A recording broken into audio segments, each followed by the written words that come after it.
Hi there, everybody. I'm Sharon Waxman, the founder of TheWrap and Wrap Women, and welcome to the Power Women Summit 2021. So first of all, we made it. We're here. Second of all, after nearly 2 years of COVID, we are all a little older, a little kinder, and a little more determined to make every day count. Our theme this year is Represent, because amid the turmoil of a pandemic, we know that we still need to move forward with intention toward an industry with more gender balance and that has representation of all the diverse richness of the talent in our midst. Since we've launched the summit in 2018, we've gathered every year to celebrate the progress that's been made. And even amid the disruption to media and entertainment, there are things to celebrate. So for one thing, the Motion Picture Academy nominated 2 women in the Best Director category this year for the first time. Chloe Zhao for Nomadland and Emerald Fennell for Promising Young Women. And as you know, Chloe became the first Asian woman to ever win Best Director, while her film went on to win Best Picture. And then at the Emmys, we had the most diverse field of nominees in history. Although no person of color won any of the major acting awards, but MJ Rodriguez was the first trans woman ever nominated for a lead actress role at the Emmys. And we had big movies like Black Widow this year and Wonder Woman 1984 last year. These were big budget projects with women directors and female stars. And we continue to see more women and more women of color rising to positions of power, whether that's Channing Dungey at Warner Brothers Television or Io Davis, who's taking the reins of Disney-branded television. These are not small things. According to UCLA's Hollywood Diversity Report for 2020, which compares the diversity of casts, directors, and writers with the diversity of American audiences, so women made up 48% of lead actors and 41.3% of overall casts in the top films of 2020. Of course, women are about half of the population, so we're pretty close. In 2020, nearly all of the films with a female director also featured a female lead, 95%. Films that were directed by minorities had the highest level of diversity in their casts. About 78% of films directed by people of color featured minority leads. That's the good news. But women made up just 26% of film writers and just 20.5% of directors. Combined, minority groups were 25% of directors and just 26% of film writers in 2020. We are going to continue to report these numbers at this event every year because we continue to expect progress, even as we continue to expand the very definition of what it means to represent all of us. Over 3 very full days of this summit, you will experience inspiration along with doses of reality. You will find mentorship and friendship, and you will remember the power that comes from sharing our passion to drive inclusion. I want to thank the many entertainment and other companies that are supporting this event, and welcome those who are joining as our sponsors for the very first time. We couldn't do it without you. And I want to thank our tireless team who brought together more than 90 speakers from across Hollywood and media and beyond for this unique gathering. Finally, I'd be remiss, I have to tell you all about 2 incredible contests we have this year. One for short films brought to you by Stars, and another to pitch a new feature project into a development process at Lifetime. Thank you to those partners. We had 500 films submitted to the Telling Our Stories short competition. So you can view the finalist films on the Power Women Summit Marketplace and tune in to a panel with our finalists tomorrow. And then on Thursday, we'll be featuring the Lifetime Pitch Fest, so you can be sure to tune in for that as well. And now a word from my colleague, Emily Vogel. Thanks, Sharon. Hey everyone, I'm Emily Vogel, and I head up programming for TheWrap and Wrap Women. I also write and curate our Wrap Women newsletter and blog, and I host the Wrap Women podcast, Unwrapped, available on Apple, Spotify, or wherever you get your podcasts. Because if you didn't start a podcast during COVID, did you even quarantine? Now, before we dive into today's programming, just a few housekeeping notes about what you can expect over the next 3 days. To follow along, go to wrapwomen.com and click Power Women Summit. On this site, you can also stream every session. Feel free to catch up on discussions you may have missed or rewatch your favorite moments. You can also check out the Power Women Summit Marketplace, where you'll discover an incredible collection of vendors, artwork, and experiential activations. And Mom, if you're watching this, don't forget my birthday is coming up in a few weeks, and the Marketplace is the perfect place to do a little shopping. We'll kick off each morning at 9 a.m. with a special guest host to get you ready for the day, followed by a keynote address on day 1 and spotlight conversations on days 2 and 3. After we hear from these amazing women, and spoiler alert, today is NBCUniversal's Janine Jones-Clark, we'll jump into our breakout sessions, which focus on 3 different themes: storytellers, boss mode, and changemakers. So whether you're an actor, producer, executive, entrepreneur, activist, we got a little some for everyone. The event is designed for you to create your own program and bounce between sessions throughout the day. So go ahead and feel free to get creative and make your own schedule. At 2 p.m. Pacific time each day, we'll kick off our mentorship sessions. If you upgraded your ticket to include mentorship, you should have already received an email with your designated date, time, and mentor assignment. This year's mentorship program is presented by Amazon Studios. Throughout the conference, attendees will be encouraged to connect and chat with each other via our Wrap Connect Slack channel to exchange personal insights and ideas. If you've registered for the conference, you should have already received an invitation for this in your inbox. We also encourage you to share your thoughts and findings on social media. We're using the hashtag #PowerWomenSummit. Feel free to tag us on Instagram at @WrapWomen or on Twitter at TheWrapWomen. And of course, a special thank you to all of our amazing sponsors. We appreciate all of your support. Now let's get back to today's programming. After our keynote address from NBCUniversal's Janine Jones-Clark, we'll be presenting our Voice of the Future Award. This afternoon sessions will feature Hollywood's leading directors, showrunners, and rising actors. You can also catch up with me and some of my favorite social media stars who teach me all about what it means to be a content creator and how to build your own personal brand. And then during our Exec Corner, Dealmakers, Deciders, and Disruptors, some of the industry's top executives will talk about what it takes to climb the ladder of success. So yeah, I guess you could say today's going to be pretty lit. I hope you have an amazing time. Back to you, Sharon. Thanks, Emily.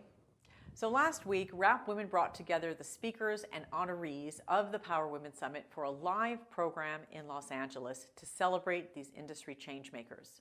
During that event, Janine Jones-Clark, who is the Executive Vice President of Inclusion for Talent and Content at NBCUniversal, joined us and gave a keynote address. I'm so excited to share that with you now.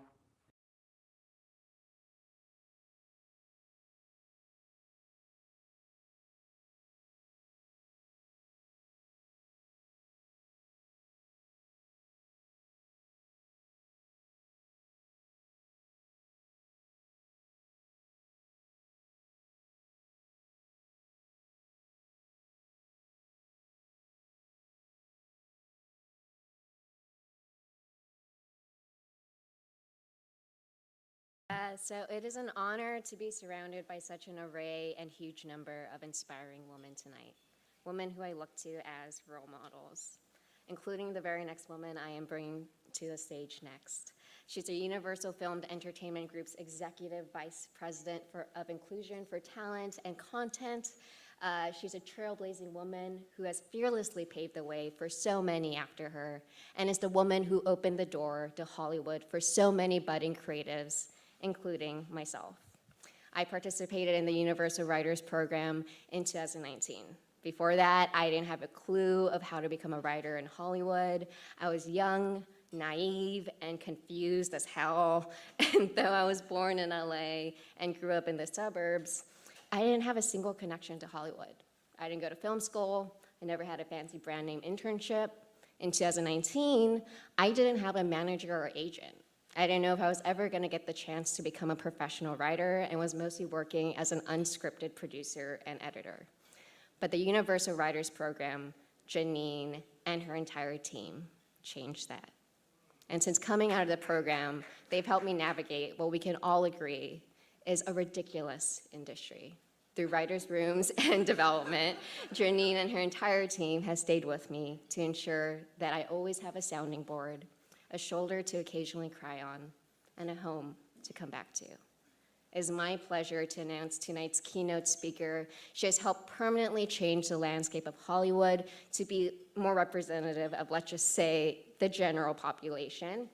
More faces that look like yours and mine at every level of the industry. She's made an incredible amount of progress, but she's definitely not done. She continues to make great strides in an industry I think we can all agree still needs a lot of work. Without further ado, here is Janine Jones-Clark. Thank you so much, Sarah.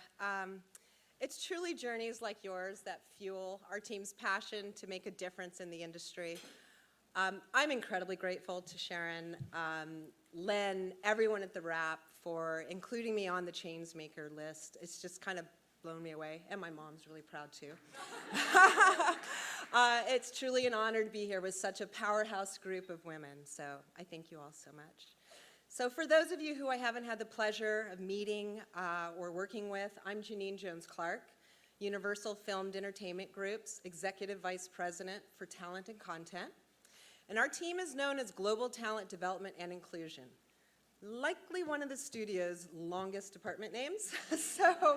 I'm going to, for my sanity and yours, refer to us as GTDI from this point on. In all seriousness, though, the name of our department truly reflects our team's mission to create access and opportunities on a global scale for underrepresented talent at all levels of production and within NBCU's work culture.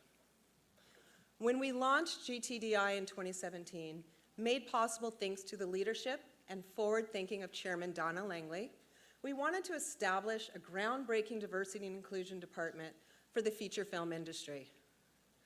Although now it seems like a given that a studio would embed diversity, equity, and inclusion into its content creation and business functions, just 5 years ago, that wasn't the case at all.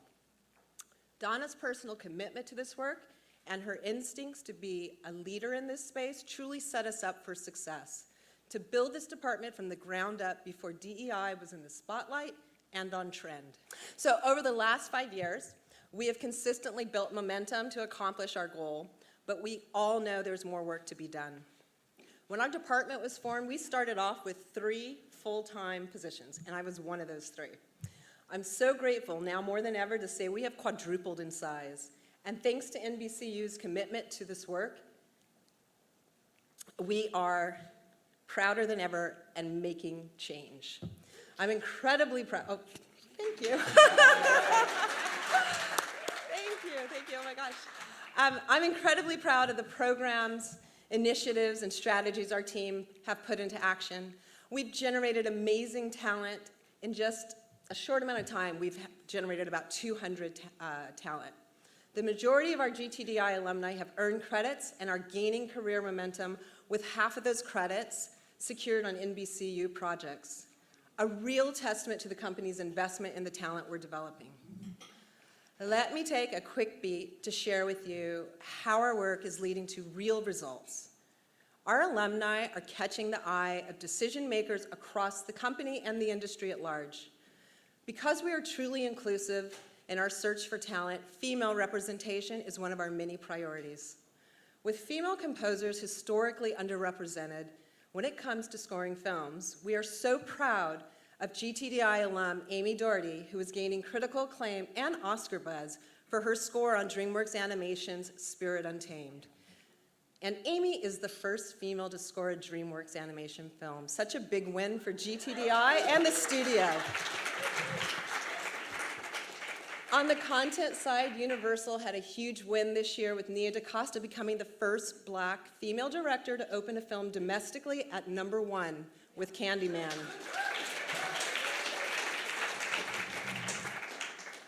It's commitment like this that was one of the key reasons behind my decision to join Universal. Under Donna's leadership, female talent at all levels is championed, from our filmmakers to our senior leaders to GTDI's up-and-coming talent. Like most people in this business, I started out as a secretary after I graduated from UC Berkeley. Okay, so for anyone under 30 in the room, I've just dated myself tremendously. The term assistant wasn't widely used back then.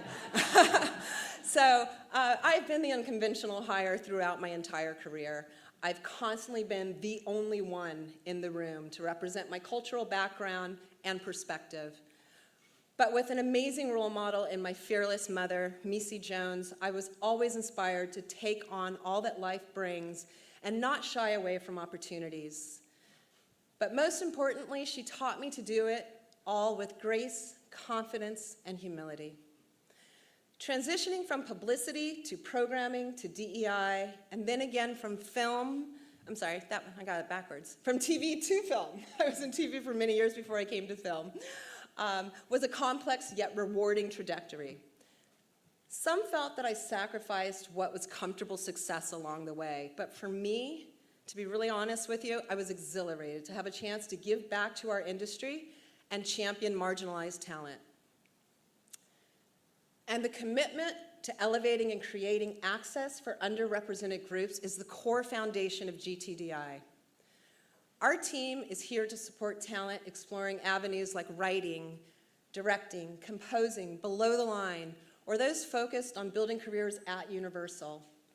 We're making an impact, but we didn't get here overnight. We know it's going to take continued strategic vision and, most importantly, time to bring about systemic change. I do want to take a minute to say the change that our team brings about would not be possible if it weren't for my incredible team who happens to be here with us tonight. So I just want to say thank you. Thank you, thank you. In January, GTDI turns 5 years old, and while that milestone is so meaningful to me, our team isn't resting on our laurels. We're moving ahead at full throttle. We'll continue our work to change the industry landscape for the next 5 years and onwards because we're in it for the long haul. The ultimate win for me will be when the work we do becomes part of the studio system's DNA, making DEI just as common as putting together a budget or casting.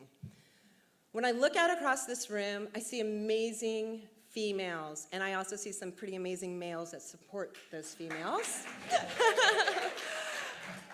And I really feel it's our responsibility as women with unique backgrounds, talent, and points of view to come together to share ideas, to champion each other, and most importantly, lean in and support our next generation of power women.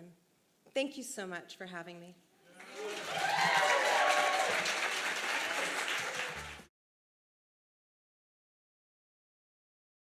I'm so impressed with all the work Janine is doing at NBCUniversal to pave the way for the next generation of a more diverse Hollywood.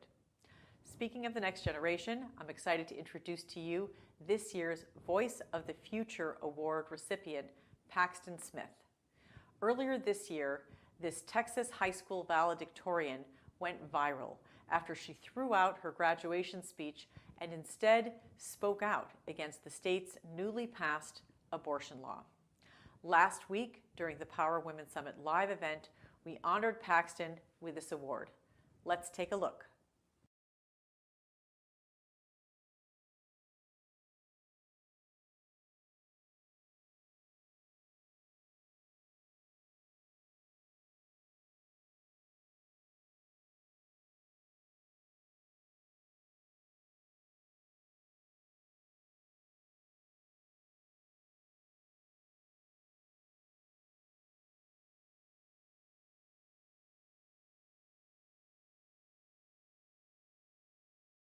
WRAP's Women's Voice of the Future Award honors a young woman leading social change through art, spoken word, or change-based initiatives that inspire meaningful change in society.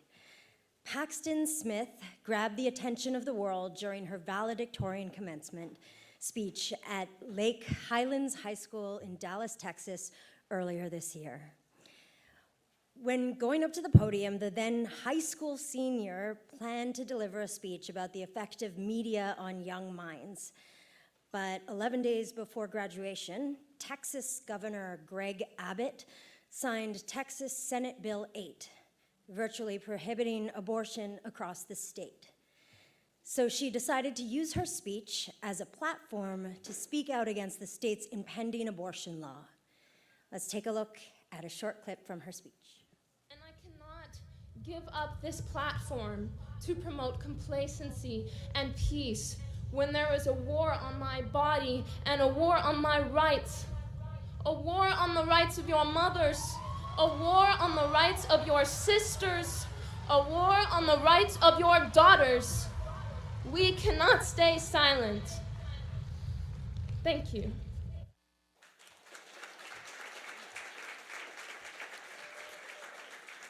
Because of Paxton's bravery to stand up for others who might not have had the strength to do so or have been silenced, Wrap Women has decided to honor her with this year's Voice of the Future Award. And I am so honored to be the one to do it. I invite you all to join me in welcoming Paxton to the stage to accept this award.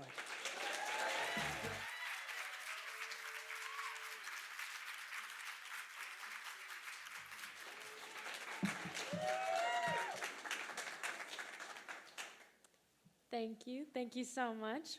Oh my gosh, what an honor to be in front of a room full of such amazing people and to have been given this award. It means so much, so thank you. My entire life, I've been told that I need to be more ladylike.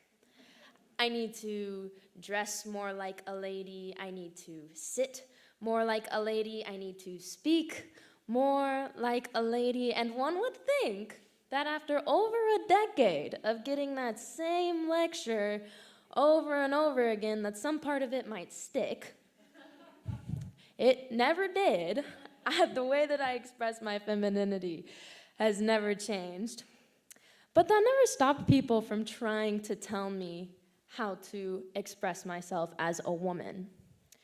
There's this weird idea in our society that says that women need to conform their behaviors and they need to conform their lives to fit what other people expect them to be. And it's often to the subjugation of us to men. And it starts at the earliest age. It starts in infancy. People look at little baby boys and they go, oh, I bet he's so strong and smart and fast. And then they look at the little girl and they go, she's so cute, she's so adorable. And then in elementary school, they introduced the idea of dress code, telling you what, as a young woman, it's acceptable for you to wear so that the boys can focus. Then I got to junior high and I got my sex education from my school. Some might call it a sex education, I'm not sure if I would. But they taught me that how I conduct myself in a romantic relationship will dictate whether I am pure and clean or gross and used and tainted. That was taught by the school. And then I thought, okay, upon graduation, maybe finally I'm going to be the one who says what I get to do and what I get to wear and all of those lovely life things that I should be in control of. But then Texas passed SB 8, and now even my choice to have children is not my own. That is the government's. There is this quote by a female sociologist named Carla B. Hackstaff. She said, "Most women are hungry not for power, but for the absence of domination." I've been thinking that my entire life. And I was thinking that same day at my high school graduation. I was thinking, I want to live in a world where I have the freedom to grow and learn and explore on my own timeline. I want to live in a world where I have the ability to make my own life-changing decisions. I want to live in a world where when I have children, it's because I wanted to, not because somebody forced me to. I want to live in a world where I have the right, the human right, to decide how it is that I live my own life. But I don't live in that world, and I don't have that right. And the sad thing is that that's not just my experience. That's not just Texans' experience. That reality, my reality, is starting to spread to other states. Whether we like it or not, it's happening right now. And right now is the time to speak up about that. Right now is the time to notice it, to make other people notice it, because if we don't, then before we know it, that right is just going to be gone for so many people, and that's a terrifying but real reality. We are rapidly approaching a time in our nation's history when full freedom is only available to certain citizens based on what reproductive systems that you were born with. We need to do something about that. We need to say something about that. We need to make noise. We need to take up space. We need to represent ourselves when our government fails to represent us. It will take all of our voices to fight this, but know that the power rests in your hands. It rests in our hands. It's okay to be scared, uncomfortable, hesitant, but it is never okay to be silent. We will not go back in history, and we certainly won't do it quietly.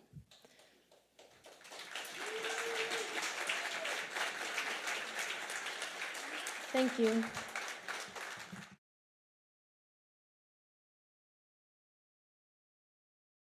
Okay, that was great. Thank you to all of our speakers, our guests, and our honorees this morning, and to you, our audience members, for joining us. We have an exciting rest of the day planned too. You will get to hear this afternoon from the directors of Respect, The Handmaid's Tale, Only Murders in the Building, and Cinderella. You'll also get to hear from the showrunners behind Impeachment, Power, Sex Life, and more. On top of all that, we also have a next-gen roundtable, which includes the star of Reservation Dogs, Devery Jacobs, and the actress Zoe Luna from Dear Evan Hansen, and a whole bunch more.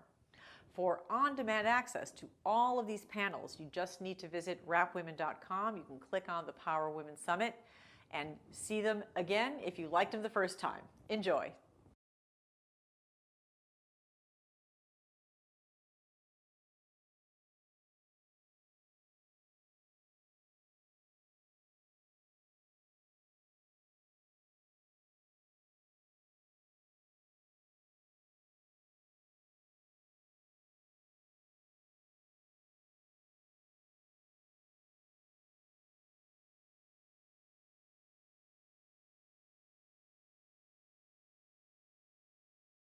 Hi, I'm Kirsten Schaefer. I'm the CEO of WIF, otherwise known as Women in Film, here in Los Angeles. And I'm so excited to have all these incredible directors with us today for this conversation. Please join me in welcoming Kay, Liesl, Liz, and Jamie. Yay! I can hear you all clapping at home. I want to start by asking you a question, Jamie. I've known Jamie for many years. I probably know the most about your career because I've watched it unfold since, I don't know, the late 90s. And one of my favorite stories that you tell is how you made the short film Sleeping Beauties. One of your first shorts, at least your first short, I think, out of school. I think it'd be really interesting for the audience to hear that story. Can you talk about that? Sure. So I first started just working. I wanted to be a director, but I knew I had to come up with an idea for a short film. And I was working on other people's films just to sort of learn how it all worked. And at the time I was working for David Fincher on The Game, the Michael Douglas, Sean Penn movie. And we were shooting in San Francisco, and I just had a lot of time on set to think about what I wanted to do. And so I decided to make a short film about Sleeping Beauty, the fairy tale, which I've always loved fairy tales, but I wanted to do a kind of reimagining of it in a feminist way, and use all of my favorite Disney music that I loved. Kay, yes, I have seen Cinderella and I loved it. Anyway, and so there was a really cute girl that used to give me free coffee at Buzz Coffee in LA, and it was Clea Duvall. And I thought, oh, she would be so good in the film. She was like an aspiring actress. And so I asked her if she would be in the film. And she said yes. And then basically I just sort of thought about the construct of the fairy tale of Sleeping Beauty, and I kind of reimagined it in a lesbian way and in a feminist way, and made it sort of thematically about how I had been attracted to unavailable girls. And that was sort of the underlying themes of that. And so made that short film and applied to Sundance. And the movie got into Sundance, and I realized that I really needed a feature script because the festival was in 3 months. And I was like, as a filmmaker, you really only have during the festival to interest people in financing your feature. And so basically I had this other idea to do a gay rehab, like lesbian movie. And so I met with a friend of a friend of a friend who was a writer, and I said, you have 3 months, can you be done with the first draft of the feature by the first screening of Sleeping Beauties at Sundance? And he was like, oh my God, that's like 3 months from now. And I was like, here's the outline, here's the characters, like, please. And so he FedExed me the script actually at my first screening of Sleeping Beauties at Sundance. And that's where I met the financier for But I'm a Cheerleader. Okay, that's amazing. And I'm so glad you knew that going into festivals with a short that you needed to have that feature ready, because I think that's still really true, right? I think so, yeah. I had made the mistake. A lot of things in my career I did and I learned because I had made the mistake before. So I had actually a short at Sundance that I co-directed with a friend of mine from college called Frog Crossing. And so that's where I sort of figured out that the short filmmakers who were able to make that into a feature were people who had scripts at the festival. And I remember when I went with Frog Crossing, the one I co-directed, people were like, oh, do you guys have a script? Are you guys working together again? And I was like, I'm never working with this guy again. Like, that's not going to help my career that I co-directed with him. And I also realized you really do need the script like that week. So I learned my lesson. So 2 years later, when I went with my own film, I was all ready. And so then how did you parlay But I'm a Cheerleader, which, played all the festivals and got a distribution deal and won a ton of awards? How did you parlay that into a television directing career? Well, I directed But I'm a Cheerleader from the money that I got when I went to Sundance. The executive producer who I met, who was like an insurance guy who was working at Prudential Insurance. And he was like, oh, I want to get into movie making. And I was like, I want to make a feature. Let's be here next year. It'll be so fun. And I have this script and it stars Clea Duvall, who was the star of my short film. So he was like, oh, Clea's really good in your short and they like you enough to give you a short. So maybe you will get in as a feature. So when I went to Sundance, I think it was, we shot a year later. So like during Sundance, the next year was when we shot But I'm a Cheerleader. And then the year after that, so it was 2 years after that, I went to Sundance with Cheerleader. And I knew the agent of the actor. So there was one agent who represented Clea and Natasha. And he was like, oh, my actors love you. Do you need an agent? And I was like, yes. And he was like, well, I could be your agent. So he was my agent, and that was like the only person, it was the only offer I got, and very nice guy. And he said, well, what do you need help with? And I said, I just want to make money as a director. Like, that's it. And I was like, I'll always make like my indie films.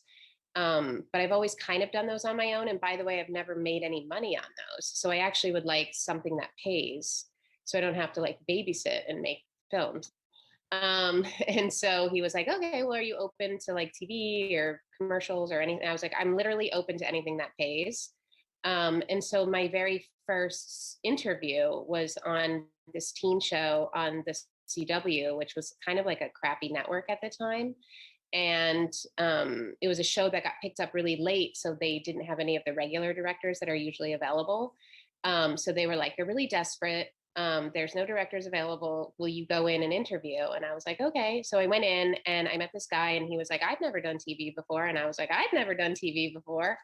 And so he was like, all right, well, cool. Do you want to like direct on the show? And then maybe you could also be a producer on the show and just stay for the whole thing. And I was like, I would love that. I don't really know what that is, but sure. And he was like, I don't know what that is. Anyway, it was Ryan Murphy. So that was his first show, and it was called Popular. And so I worked on that for 2 years with him. And it was great because I ended up directing like half the episodes, and I was there for the whole thing. So from the very beginning, I was just sort of understanding the process of how TV works. And anyway. That was great. Thanks for sharing all that. Lisa, you just directed your first feature, and I had the honor and privilege of watching it this week, and it's incredible. It's so remarkable. It's so special. It really just blew me away. I know you have a long history of directing theater. You've been directing television for the last, 3 or 4 years. So, you know, it's no surprise really, but not everybody hits it out of the park on their first feature. Will you talk a little bit about how you made the transition from theater into television and then into film? Sure. You know, I was an actor for a long time. I started acting when I was a teenager.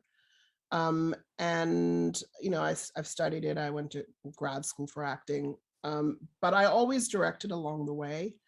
And when I got to New York, I understood that as an actor, I just didn't have the personality to wait around for work. So I sort of self-produced downtown stuff, you know, like way downtown fringe theater things. And I always reached out to writers who I thought had something interesting to say. And so I really built my career on my collaboration with writers and developing new work from scratch. You know, I was known as a dramaturgical director in theater, which is, you know, something that brought me great joy. But I always knew that my dream was to direct film. And there was a point in, you know, after 15 years of directing for theater, I just felt like, you know, you're working yourself near to death. And at the end of the day, it's a very small audience that sees your work. And, you know, as much as I love theater and will always love theater, it's a fairly elitist pursuit, if we're honest, right? And that really wasn't what I wanted for, you know, long term. I just wanted to have more access to people with the work that I was doing. And you know, and then also television changed. Television became so cinematic, became, you know, so interesting.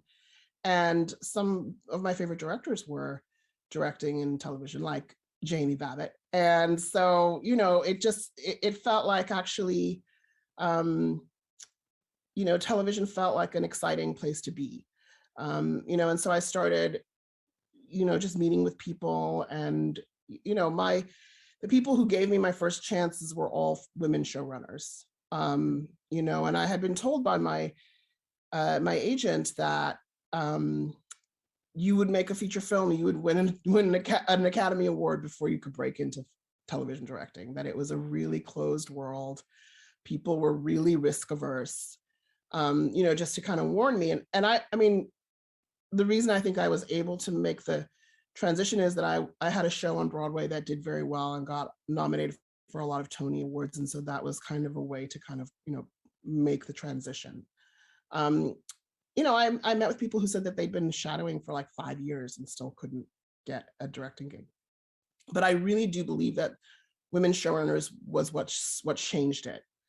And that was what I worked on Queen Sugar, I worked on Insecure, I worked on Jessica Jones, you know, and and also Dietland, badass women running, you know, all of those shows. And I also shadowed with Jamie. HBO was a very welcoming place for me. So, you know, it was really good.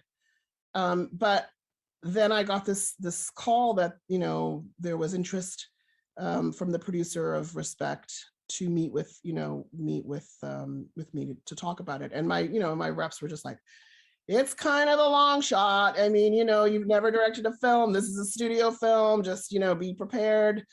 And, you know, I just did what I've always done, which was over prepare. And I went in with it was supposed to be like just a casual chat, but I went in with a complete, you know, pitch of the time frame I thought the movie should be, songs, my idea about casting, how I was going to shoot it. Like, I just sort of talked about it like I'd already gotten the job, and it was like and I was talking to marketing. And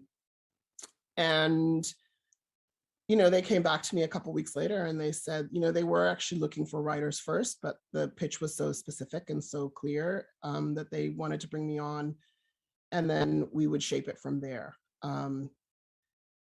There were many hoops to jump through, because that was the producers, and then there was convincing the studio, and so there was I think I made a 70-page lookbook. It was a very intense process. But the thing for me is that there's a consistency in the work that I did in theater and even in television and in film. I don't feel like I suddenly was reinventing who I am as a director. It's very, my voice has always been consistent. The things I care about, people of color, women, just more complexity for women up on the screen has never changed. So yeah, that was the journey.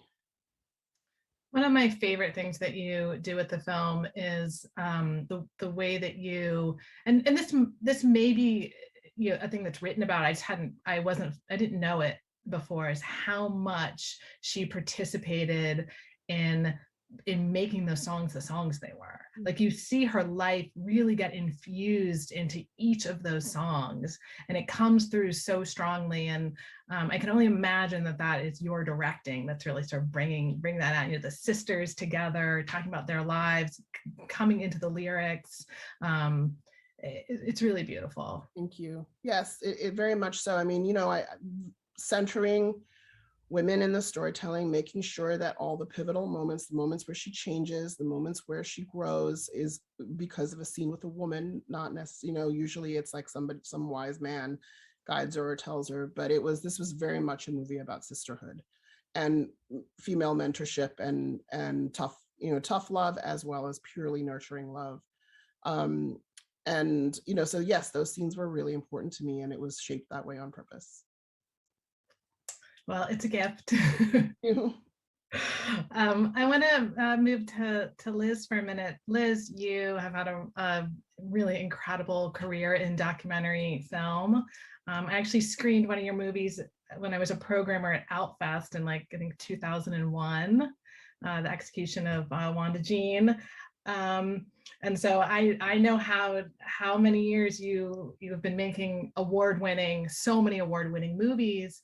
And yet recently made the shift from documentary to narrative. And I'm curious to hear about how you made that shift. What went into that? Well, thank you. And thanks for having me. I don't think of it as a shift. I think of it as sort of, more exploration. I guess shift, I don't want that to imply leaving one thing behind, and because I see it all as part of what I want to continue to do with my filmmaking. But it's funny because actually when I was starting out, and when I was in school, I was doing scripted and narrative film, and then I made my first documentary. I started working, first I worked at Miramax as an intern. That's a whole other story. And then I started to work for another filmmaker, and with him made our first feature doc, which was called The Farm, which went to Sundance and won Sundance and was nominated for an Oscar. And then because that film had so much wind behind it, I just kind of was super excited about making documentaries, and that was just all I did for a long period of time, but it wasn't actually what I had thought I would do. So then I think it was interesting. I would see a lot of my male colleagues, counterparts in documentary filmmaking, get plucked and hired to do scripted work. And it wasn't that I was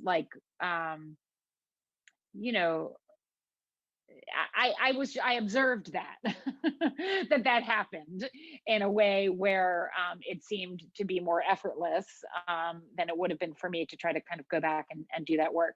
But ultimately I came across a project that I was like, okay, this is the one that I'm going to, stop making docs for a minute, take a breather, and make, and as everyone knows on this Zoom, you have to make a scripted feature, you just have to, it's like pushing a huge boulder up the hill, right? Like you have to, so many things have to align. You think you're going in 2 months, and then it turns out, that falls apart. You've got to regroup, and, the kind of mental and creative energy that goes into getting all the stars, both literally and figuratively, to align to allow you to make a film it's just sort of magic when it actually comes together. And this was a film I knew I needed that I wanted to do that with, and that was Lost Girls, which, ultimately, thankfully, I made with Netflix and went to Sundance. And then, I got, and I have other scripted films that I've been wanting to make, but then I got asked to come to work on Handmaid's Tale. And that was, yes, it's a male showrunner, a male producer, but, there had been other shows I had sort of pitched myself for. They didn't ask me to do that. I mean, I have such a long body of work that they looked at that and invited me on the show. And that was an incredible set, an incredible experience, incredible cast. And working in television, I mean, it's so wonderful. And I guess most of you guys are sort of used to it, but you get to just like go make something. You don't have to like go, you don't have to spend years developing something, years changing it. You get to go make something. And that's so wonderful, like to just, show up on set and be able to make something and work with incredible actors and learn from them. They know their characters so well. And, they're so, it's just a really wonderful, rich field and experience. So. I think documentary directors often make some of the best narrative directors because you know how to find the story, right? Like that's what documentary is all about, is like, getting that story out of people. So it makes total sense that transition to narrative works. And how have you found working in the space? I mean, also as a documentarian, like you have a small crew, it's usually just a few of you. What has it been like to be on these kind of bigger crews and bigger sets? Yeah, I mean, what's interesting is, there are ways in which the skill sets totally overlap and ways in which they don't. And I was surprised, I think, by what I found very natural and what I found was more like out of my comfort zone. I'm out on a limb here. I mean, I kind of like that. I like walking out on those limbs and, confronting what's scary and throwing myself into it. But, I do think that, and I had experience doing this in my studies, but working with actors felt very natural, very familiar. There's a way in which when you're a documentary filmmaker, you're working with your subjects. Of course, it's different, but there is that interpersonal trust building relationship, allowing someone to go somewhere that they're a little scared to do, maybe sometimes, occasionally. So that stuff, that's very similar. That the process in the edit room, I feel is, really, there are a lot of parallels in terms of finding your story, repurposing material you thought was for one thing to use it for another, to build your arc.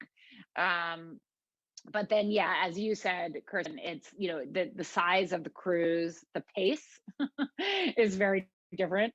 And that takes some getting used to, but it's also just an enormous privilege to have these incredible craftspeople surrounding you. And it's like, when it's working, it's like an incredible orchestra with all these experts, doing something that they know how to do so incredibly well to make a larger, a larger piece of work, a larger symphony. That's when that's working well, that's just an incredible thing to be part of. Yeah, thanks for that. Okay. I just this week watched Cinderella with my 11-year-old, who's like a huge fan of Camila Cabello, but she had never seen Billy Porter or Idina Menzel, and so to get to introduce her to that world in this way was really special. So thank you. Thank you. So you started your career as a writer and then transitioned to directing a few years ago. Would love to hear about that whole trajectory. Like, how did you get your start, and then what was that transition like into directing? Yeah, I mean, I started as a failed actor. First off, I mean, I have a theater background. IMDb doesn't tell you that. Like I tested for Saturday Night Live and didn't get it. I mean, the whole thing. And then, so I started writing for myself I'm not a very good auditioner. So I was like, oh, I'm just going to write for myself to show people what I can do and perform that. And then I got hired as a writer on 30 Rock. That was my first job. And so I just sort of rode the horse in the direction it was going. And I definitely wanted to direct. That was something that I'd always wanted. And like back in my theater days, like that was I knew how to give notes to actors. I knew how to communicate. I knew how to get performances out of actors. And I'm also an improviser. So like that whole ensemble feel, like something I really loved a lot, and felt I would be a better director than a writer. I still feel that way. And it wasn't until like, I mean, even the 5th season, I so honor like school. Like I never went to film school. So I was like, there's no way I could even ask to be a director. And I felt like around the 5th season of 30 Rock, everything inside me wanted to go ask Tina Fey to like, can I direct an episode of television? And I just never had the balls to do it. So I just didn't. And then I ended up writing a New Girl, and Nathan Kahane, who's Good Universe, but is now runs Lionsgate. He was a fan of mine. And he took me out to lunch and he said, aren't you tired of other people doing your material? Like, have you ever thought about directing your own stuff? And I was like, yes, I have thought about it. And, like kind of shared my nervousness around all that.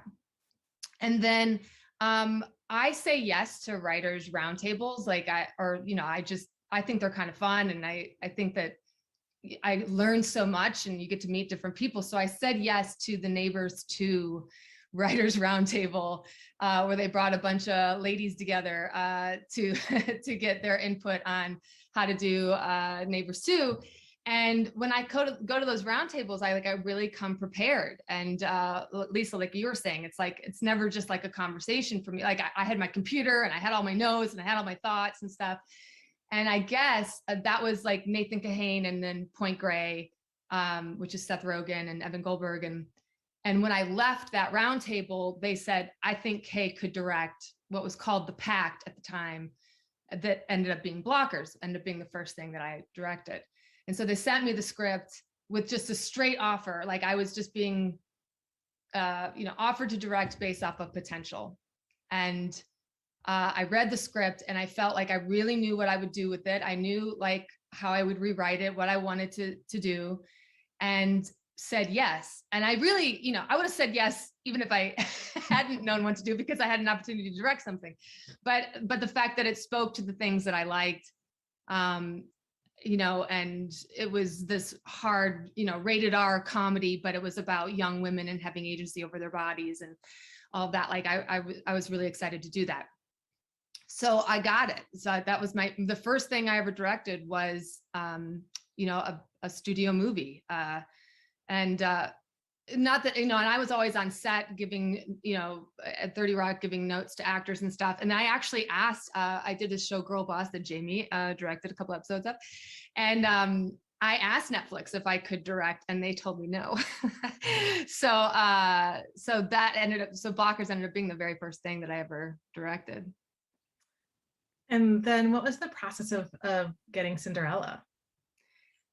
That was I always try to have, as I'm doing one job, I always, try to have another job going. And so I was in post for Blockers and I took this meeting with James Corden and Leo Pearlman, and it was James's idea to do a modern version of Cinderella using contemporary songs. And I was so excited at the fact of like rewriting the story to fit more with how I think young women and girls are perceiving themselves. So I said yes to it. So I just said yes to it as a writer, and because I wanted a writing gig while I was in post for Blockers. And as I was writing it, I was like, I got very excited by the changes that I was, making to the story. And then I told them, like, I'm a writer who will rewrite no matter how many steps I have in a contract, like I'll just rewrite and rewrite, because I figure if my name's going to be on it, I want to, you know, make it reflect me or whatever. And so they said they were going to give me another round of notes. And I was like, I'll rewrite this all day long if I'm the director of the movie. If I'm not the director, then let's shake hands and like, God bless, and I hope it gets made. And, you know, and to their, you know, to their credit, and I'm very grateful for this, they said yes and supported me. And so it was, you know, the producers and myself going in. I also made like a lookbook. It did the whole thing. You know, it's never a conversation. It's never just a conversation. You always have to come in. If I can give any advice, it's like always come in, you know, triple prepared for whatever you think that meeting's going to be. And that's what I did. I had a sizzle reel and I had like casting in mind, and I did the whole thing. We had a script so that I'd rewritten a gazillion times and stuff like that. And so it ended up being, they liked it. And then it ended up being like, if you can get Camila Cabello, we'll make the movie. And I got Camila Cabello. so then they were like, oh shit, we got to make this movie. It's real. Okay. Amazing. I can't wait for the day when women can just like shake hands on the golf course and not have to be over prepared. It's going to happen. We're going to get there. But I hear so often from female directors, writers, producers, cinematographers, like how over prepared everybody is. And we don't always hear the same from the guys. So that's my wish for the next few years, is that we get there.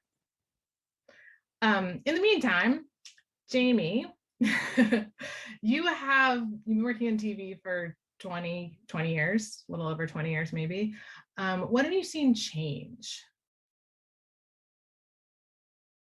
Well, I remember when I first started, most of the, I would say 95% of the people who were directing were like older, like 50s, 60s, 70s white guys.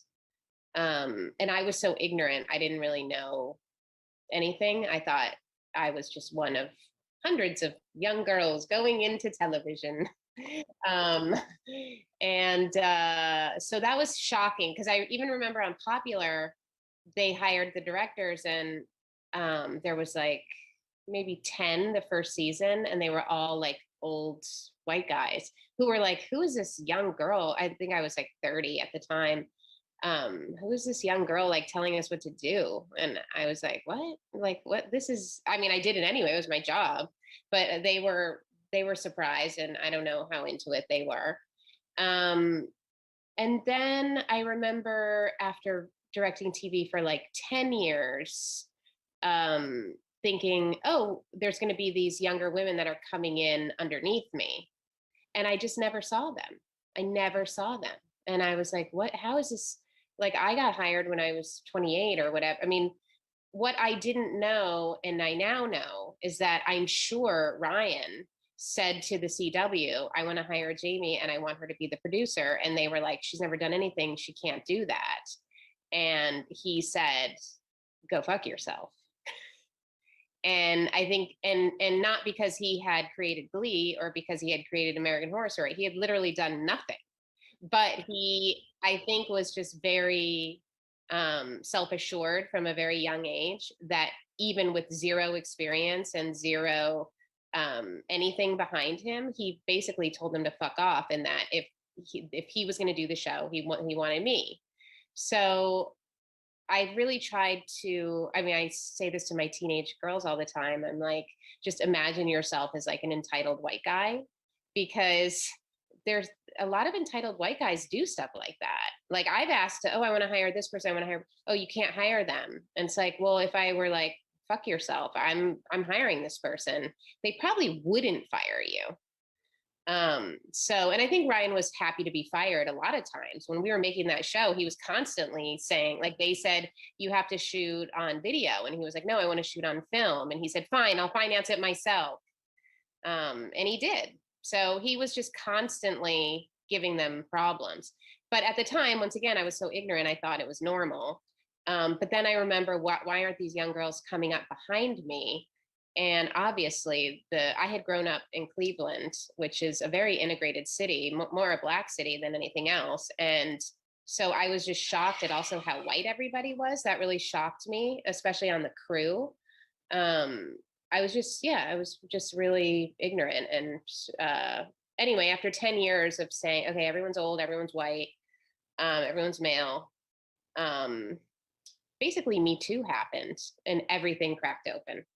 And TV producers and studios got shamed into their number, like holding up a mirror and saying, like, this is the industry. There are no women here. There are no people of color. There's no representation. And what the fuck are you guys doing? And they got so much shame and so much heat that they find it was a social movement that literally cracked the doors open for so many more people coming in. And thank God. So I think now I see a ton of people coming up, a ton of people in the pipeline, a ton of young people getting breaks. I mean, it's still not great, but it's definitely, there is some representation. Like they're starting to realize you actually can't hire an old white guy to direct Liesel's movie. Like that's the studio being shamed basically and saying like, oh, right, we've done this for hundreds of years. Like we hired these guys and they got shamed, and thank God, because we're really talented and we want to work. So, It also makes so much sense if you're making a show like Popular, which is about high school students, a lot of whom are girls, that you would want like a younger woman on the set. Right. So it was never like that. Like I remember there was some Indian show and I said, oh, my friend Nisha Ganatra, she's so talented, you should hire her, to my showrunner friend. And he was like, oh, they won't let me. And it was all white guys. And I'm like, this is literally a show about Indian Americans and she's Indian and she's super talented.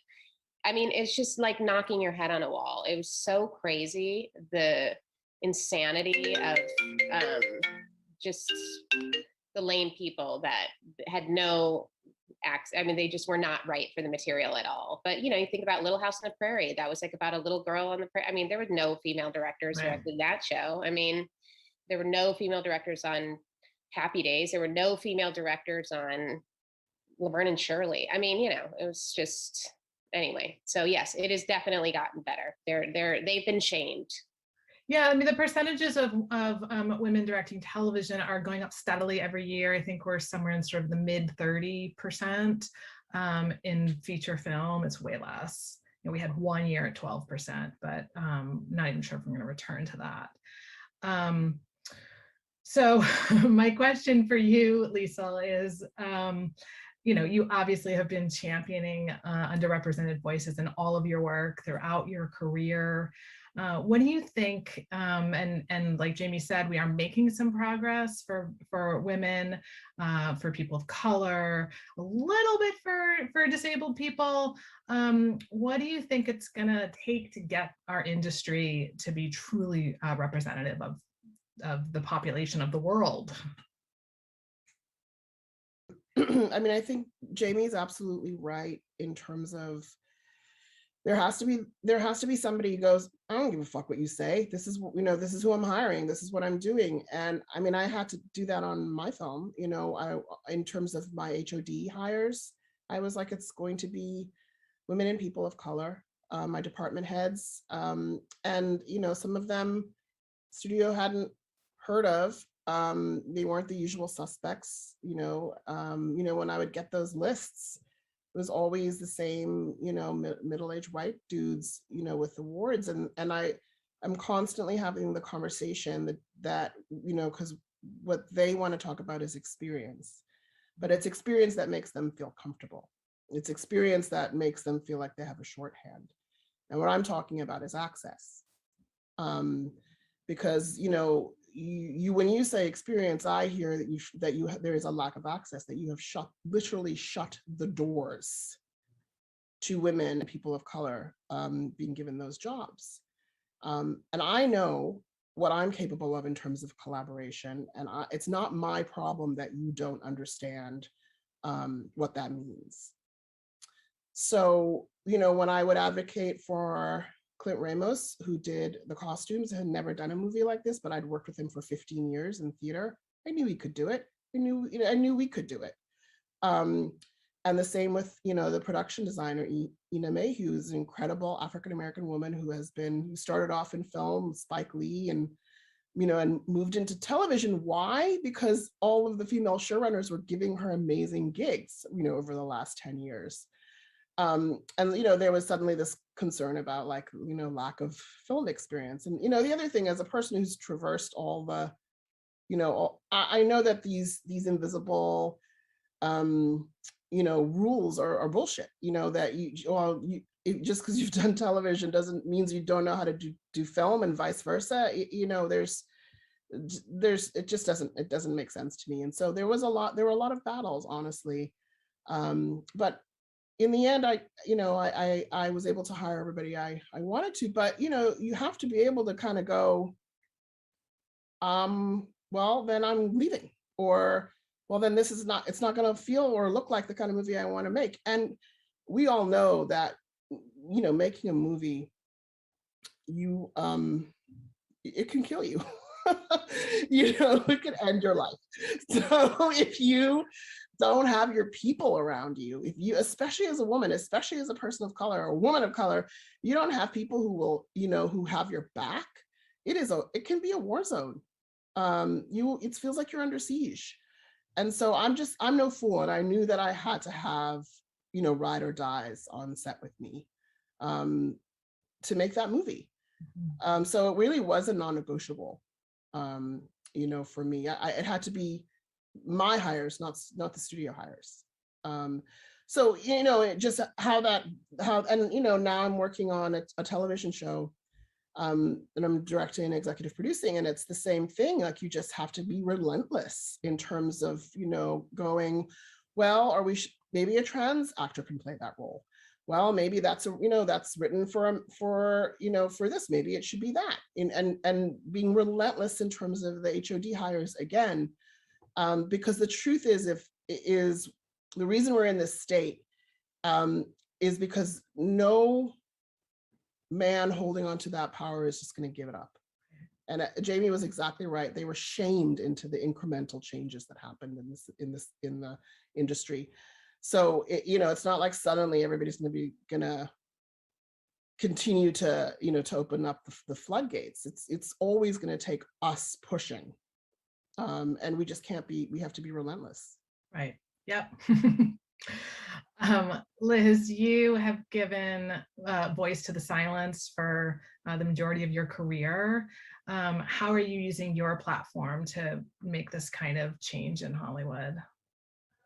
I just want to, what everybody was saying before me, what Liesl, what you're just talking about is that I just wanted to not answer your question first. Go ahead, do it. But the idea, something I hear so often, and it relates back to what I was saying earlier about male counterparts being sort of plucked out of the documentary field to go do this job. It's like, oh, she hasn't done this before. This question of experience that lets people off the hook. And the same questions are not asked of white men and their experience. Like, oh, they made this really good movie that's in this genre, I'm going to pick them up and put them here. But the language, the sort of, whenever I hear that, well, she hasn't done this before, there's like a whole kind of like, alarm bells that go off in my mind, because I think that's so the language of that sort of narrowed access that Liesl was talking about, and Jamie and Kay as well. So I appreciate that call out, and I think like that's language for us all to be sort of on the lookout for when we're looking at candidates, if they haven't done that exact thing before. If you're an artist, if you're a vision, if you have a vision and you're in this business, you should be able to tell, oh, this person can do this or not, but be able to look at something a little different and be able to believe in that person. What am I doing with my voice? I tend to, I tend to work with like, people, bring them up, like with me, young women, continue to promote them, keep them around. I love kind of, as I've made transitions from doc to scripted and then scripted movie to television, sort of bringing some of my people with me. It is so important to have that kind of community around you, because it can be it can be terrible. And I would say that for people listening and people making those moves in their career, having that fight at the beginning to have the people who will support you and get, help make your movie, it's worth that fight in the beginning, because if you make that compromise up front, later on, it'll just be that much harder for you. So, I think it's about, continuing to show up and do the work and, do it really well, and bring those who have supported you up and along with you. It's a great answer. We're going to talk about mentorship in just a second. But I wanted to hear from Kay as a comedy writer, now director. You have a huge platform to make change, excuse me, within this industry. And I wonder what that has looked like for you so far, and what you plan to do in the future. Yeah, well, first I want to talk just very quickly about what Lisa was saying about how a movie can kill you, because I was about 4 weeks into shooting Cinderella in London when we shut down for the pandemic. And I was having night sweats and chills and lost weight and had a scratchy throat. And I was like, I thought I had COVID. Who knows if I had COVID or not, right? Almost 5 months to the day, we go back to London to finish the movie. Now we're deep in the pandemic, and I had 7 weeks of shooting. We were getting tested every day, so I knew I did not have COVID, but I was still having night sweats and bad stomach and losing weight. And I realized I just had the disease of directing. It's just the disease of directing. It's like the stress of directing was so much. And then you add it to a musical, add it that it's a studio, that I'm being micromanaged in a way that I think that's everywhere, not with that studio particularly, but I found that with blockers as well, especially if you haven't done something and you don't have the experience of having a bunch of movies under your belt, you're just incredibly micromanaged. And so it gets back to that over prepared. What I've done is I've just made it so I felt like at 30 Rock, it was like going to grad school for comedy writing. And I felt like with the story and with the writing of it, nobody knew the story better than I did, right? So if somebody pitched a bad note or something that pulled at a thread that wasn't of the vision of what I wanted to do for the movie, I was able to articulate that in a way to the powers that be, where they started to get comfortable with me and trusting me a little bit more. And I say that because I was very fair from go, especially with Cinderella, and they were very open to it and really embraced this. I had an extremely diverse crew, and it was, a lot of my department heads were women, and, hair and makeup was a woman of color. I had it all. And I had asked for it, I had demanded it, and I got it. And I think it started because I hired a female line producer who I had worked with before, and she and I were on the same page. And so if I'm actively telling her, don't put just men in front of me, I need to interview a bunch of different kinds of people, and then I'm going to pick who I want to be the head. And all of it, I felt like I was really fair, and the studio was really happy. My fight was for my editor. And she and I had, she was my ride or die, and I did Girl Boss with her. She cut blockers for me. We're just on the same page, and creatively. And again, she's my ride or die. And that fight was a big one. And it's I had to just keep, they were we want to put this person in front of you. We want you to interview with this person. And I said no. And my line producer, she was she's not going to sit down and interview with these people because she wants her person. And it was about, experience, and they didn't know her and all that kind of stuff. And I won out. Stacy cut the movie. Yes, thankfully, and of course she's fantastic, and she edited it amazingly. It's still not without editors on the side, if it doesn't work out, we all know this. I mean, I know this even as a director, they could have fired me at any point and put somebody else in there. And that's where the fight is nonstop. So just to echo what everyone else on this panel has said, like, it's just a constant fight. And I found because I was so fair with all my other, department heads and like listened and, took their recommendations, I picked my battle where I really wanted to pick my battle, and I drew a line, and then I was able to get that. But the argument for me getting it is she's been so fair leading up to, I don't know if that argument would exist if I was a dude, but that I think like being relentless, I'm up for that challenge. Like, it's like, yes, because, editors, especially studios, movies that are big budget or bigger budgets, there's just not a lot of ladies. And so it was really important that she get that experience, and it was somebody that I desperately wanted. Good for you. Good for you. We're nearing the end of our time, but I wanted to just wrap up by asking each of you for a piece of advice for emerging filmmakers. So I'm going to start with you, Liz. What advice do you have? Well, despite your admonition before, Kristen, of kind of the notes around preparation, I mean, I do find that being incredibly prepared is kind of like sets me free in some way.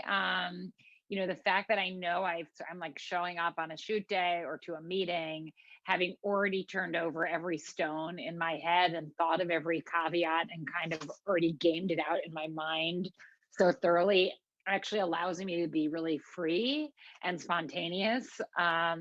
So I actually like that posture. I agree. It sort of sucks that women will always put that pressure on themselves. But I do also think that kind of preparation can make you feel very, very free and confident. And put you in your best place. So I think everybody should prepare because it's an honor to direct, and you have so many people relying on you, and you have so many people who are going to come to you with questions, and it's just great to kind of be able to be present when those questions do come, so that you can, because you've done all the work, that you can kind of answer spontaneously or change your mind with confidence. So that totally makes sense. I enjoy the preparation, and I think everyone should do it. And, probably a lot of guys who don't would be, better directors if they did. That is good advice. Just to clarify, I meant that women shouldn't have to over prepare to get the jobs. Yeah, you shouldn't have to over prepare, for sure, right? Yeah. But there is a level of preparation that's really freeing too. Right. And how about you, Lisa? What's your advice for? My advice, I think, is it's sort of two-pronged. One is, spend as much time as you can coming to understand what it is you like. Don't worry about what you think people want, or what you think the marketplace wants, or what you think, the studio wants. The most effective you are is when you can passionately communicate your ideas. Because what I've come to understand is, people who are hiring you, if they're not creative people, the only thing that they can hold on to is your passion. And so really being able to know what you love, know what you hate, and being able to communicate that is really a superpower. And then the other thing is, as a young person, just work really hard to cultivate your confidence, because people are going to tell you no every single day, sometimes every single minute of your life in this business. And if you don't have a belief in yourself that's separate from that, it's going to be crushing. So whatever that means to, people out there, just like working on your faith in yourself and your ideas. I love that. It's so true. And Jamie, how about you?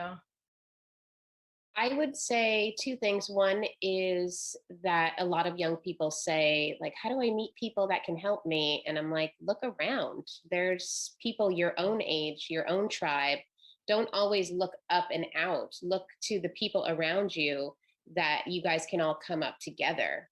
And some of my earliest collaborators were like Clea, who I met at the coffee shop, who I just was like, she has something special. You don't have to just flock to people who have success and power. You want to create your own little tribe of little people marching forward together to, get what you need. So be a mentor to people and mentor yourself and mentor your own group, because that's you'll be together for, your whole career. And then the other thing I would say is you always have to remember that there are people out there who will like your work if you do what Liesl says, which is really connect to your own passion. And they may not be reviewers, and they may not be the old white dudes who write the reviews. But like when I went to Sundance with Cheerleader, I could tell that it really affected young people, because I remember there was like lines of like young Mormon girls like around the block for the screening. But then I read my Variety review and I got basically an F in Variety and an F in Entertainment Weekly. And if I hadn't had the support of young girls at that time, I think I would have quit directing. It was so demoralizing.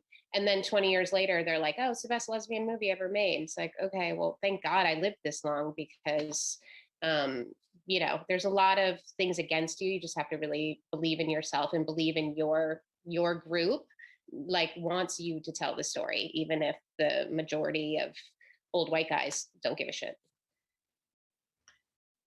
So true.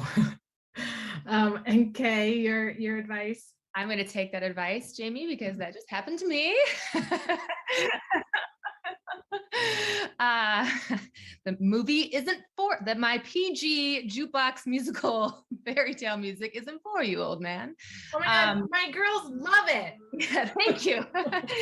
I loved it, Kay. I loved it. Any woman would love that, and gay man. So, and guess what? They're not reviewers, so whatever. Thank you. That was really helpful, because that was such a gut punch. But that's not what I do what I did, and I would do it again. And I really, when I watch my daughter watch it, it's like the best thing in the world. But I am going to take your advice. And the other thing that I want to add, because all your advice is just so fantastic, is that there's a kind of a culture, like if you're in a place where you're going to be directing with producers, or that you've been hired to direct something with producers, a studio, whoever it is, there's a kind of a vibe. And I think I've even given it off a little bit here, of like, they don't know what they're talking about. They give bad notes. They don't, and I think that can really hurt your insides a little bit.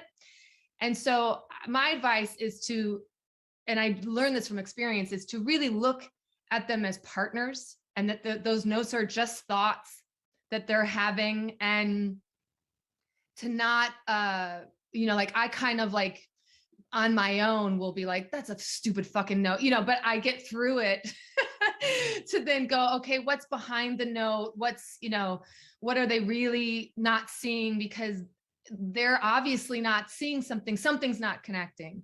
So my advice is to approach not as your creative producers or your studio as like adversaries. Like I had such a great experience at Sony with my Sony exec, Ange Giannetti, like where she really knew the movie I was making, and her notes and ideas were good. And that took like me getting past like, oh, that's the studio giving a note, right? Or that's the producer giving a note and they don't know what they're talking about. Like, I was able to get past that and embrace it. And that's at any level. So I don't want it to think that I'm just coming from like at a certain level. I'm at every level. Like when your friends read your work, or if you're pitching to them about something you're about to direct, it's like really like be okay with notes, be okay with criticism, be okay with what's coming at you, and just think of it as thoughts. And then I think that creatively that'll free you from a lot of pain. Thank you so much for your generosity, all four of you. This was really incredible to hear all of these insights. Yeah.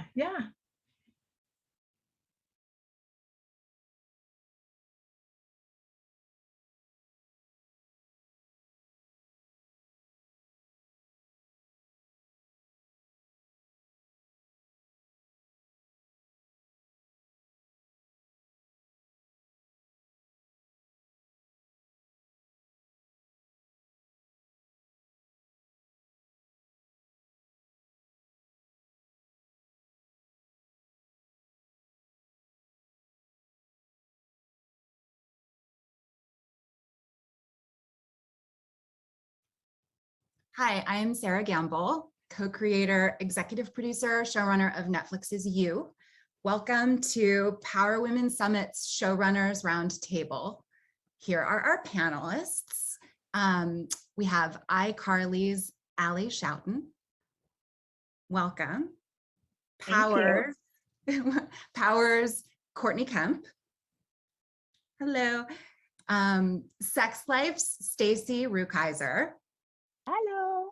Hello. And Impeachment's Sarah Burgess. Hi. Hi. Such a pleasure to talk to all of you today and get to grill you with all of the questions that I've been having about your work. And it's dangerous to put me in the position of moderator because I have been on a lot of panels that are full of amazing creators who happen to be women. And I've noticed that like 99% of the questions we get start with the phrase, as a woman. I don't know if you've noticed.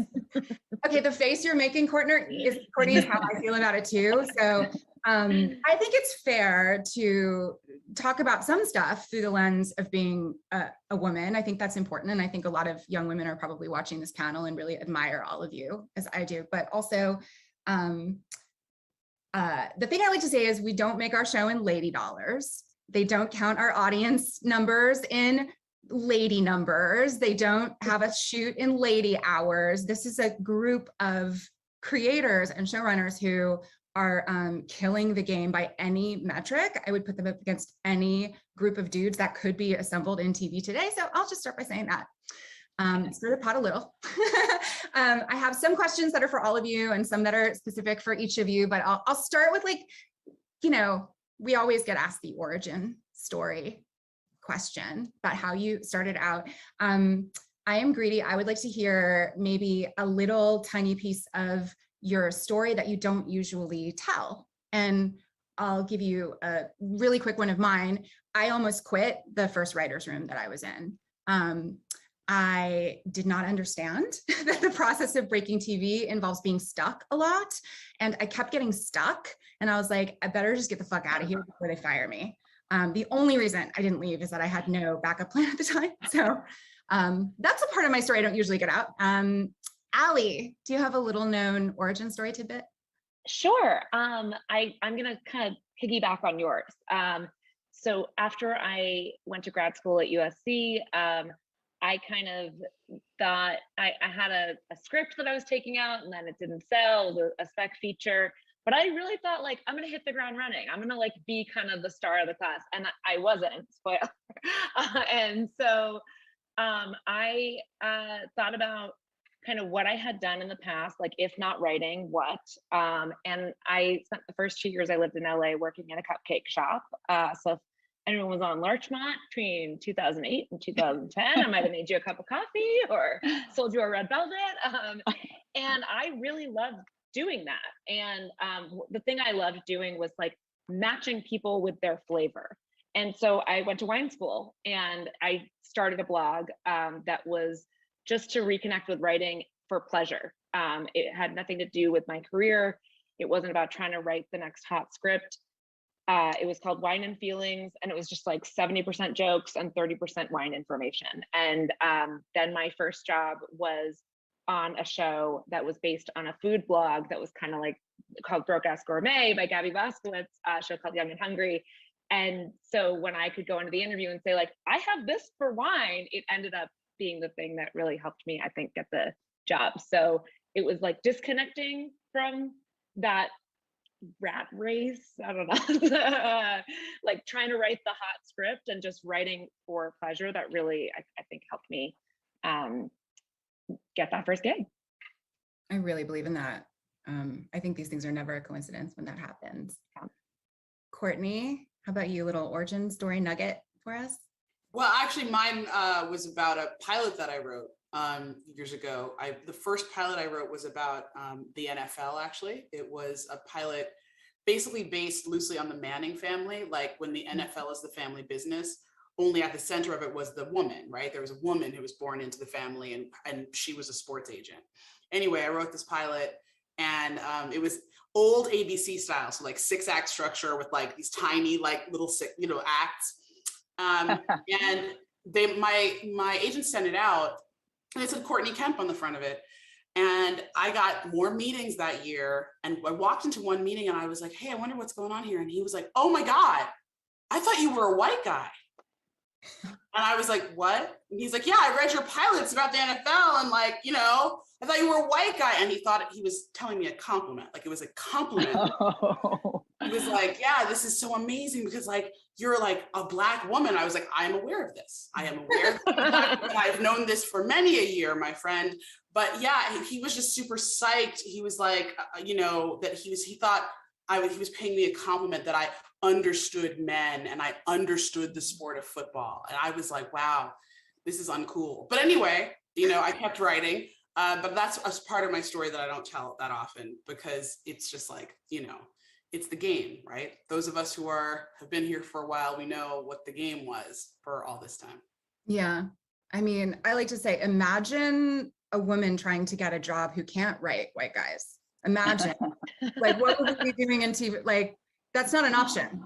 Don't be surprised. Totally. And by the way, I mean, that's the thing, just to say it, which is like, I always hate when people say, oh, you know, Black writers should write Black stories and all like those things. I always hate those things. It's like, I have to write everybody because I got here by writing everybody. We all got here by writing anybody. A great writer should be able to do the research to write anyone because you know, we have to be able to be fluent in a bunch of different languages and cultures in order to create good art. But, you know, that's my soapbox.